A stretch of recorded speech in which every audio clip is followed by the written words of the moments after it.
You're building a Flutter app. Your build method is getting dangerously long, and you decide to clean it up. So what do? You extract parts of your UI into helper functions, right? Build header, build footer, build card. It looks cleaner, it feels right. But here's the hard truth. Doing this is secretly killing your app's performance. Every time you use a function to return a widget instead of creating a separate class, you are making Flutter work overtime. Let's find out why helper methods cause unnecessary UI lag and how switching to stateless widget classes will instantly optimize your widget tree. Let's look at a classic example. We have a simple counter screen.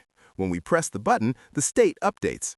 Notice how I extracted the build heavy header and build list into their own functions to keep my main build method clean. Watch the debug console when I click the plus button. Every single time the counter changes, it prints building main screen and building heavy header. Why? Because set state marks the entire bad counter screen state as dirty. Flutter looks at the build method, sees build heavy header, and executes it again. The framework has no idea that the header hasn't changed, it just blindly redraws it. If that header contained complex animations or heavy calculations, your app would drop frames immediately. So how do we fix this? By giving Flutter boundaries. When you extract a UI component into its own stateless widget class, you give it its own build context. This isolates the rebuilds. Flutter's diffing algorithm is incredibly smart. If it sees a const class or a class whose inputs haven't changed, it completely skips rebuilding it. Let's refactor. Let's break down exactly what changed here and why it matters.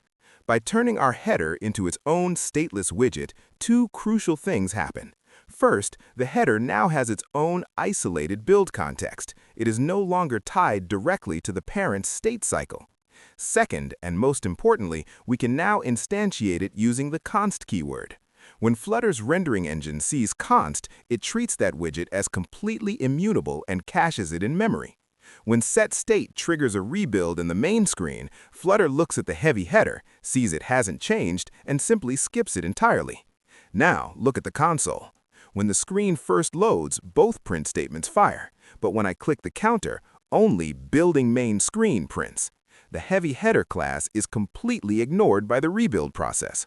We just saved CPU cycles, RAM, and battery life with a simple refactor. I know what you're thinking, but creating a whole new class takes so much extra code. Helper methods are so fast to write. If you're using VS Code or Android Studio, literally just right-click your widget, select Extract Widget, give it a name, and your IDE writes all the boilerplate for you. There is absolutely no excuse to use helper methods for UI and Flutter anymore. As your app scales, these tiny optimization details are what stand between a buttery-smooth 60 or 120 FPS experience and a clunky, laggy mess. Stop returning widgets from functions. Use classes.